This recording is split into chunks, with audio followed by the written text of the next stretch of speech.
personnellement, je voyais pas réellement un intérêt à ça. Je pensais que j'allais rien apprendre vu mon expérience. Et finalement, du moins, j'ai joué le jeu. Je me suis intéressé à cette formation, j'y suis allé.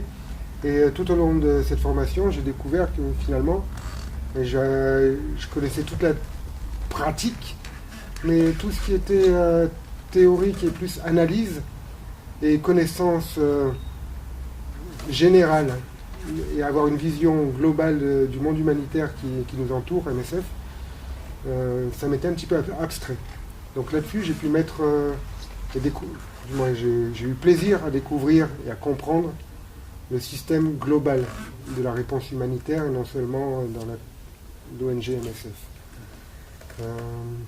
Principalement, ce qui m'a plu pendant cette formation, c'était la relation vis-à-vis des gens qui n'étaient pas du tout expérimentés, qui étaient là vraiment comme des étudiants pour apprendre un nouveau métier.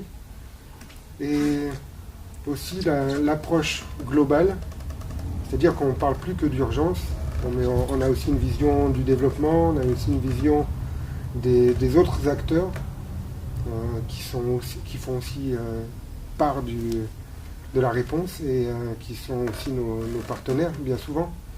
Donc mieux comprendre à qui m'adresser pour quel problématique, disons, c'était intéressant. Et depuis, régulièrement, j'ai eu 3 missions d'urgence au Sud-Soudan, au Libéria et en Guinée, où tout de suite, dans les cluster logs, je savais à quelle personne il fallait que je m'adresse pour obtenir certains matériels ou certains supports. Et choses qu'avant, j'aurais eu un peu plus de mal à identifier. J'ai aussi beaucoup appris sur l'analyse, c'est-à-dire mettre en place une stratégie, un programme. Ça, je savais faire. Fermer un programme, je savais faire. Mais ce qu'on ne fait pas souvent en urgence, et ce qui est intéressant de faire, c'est aussi toute l'analyse.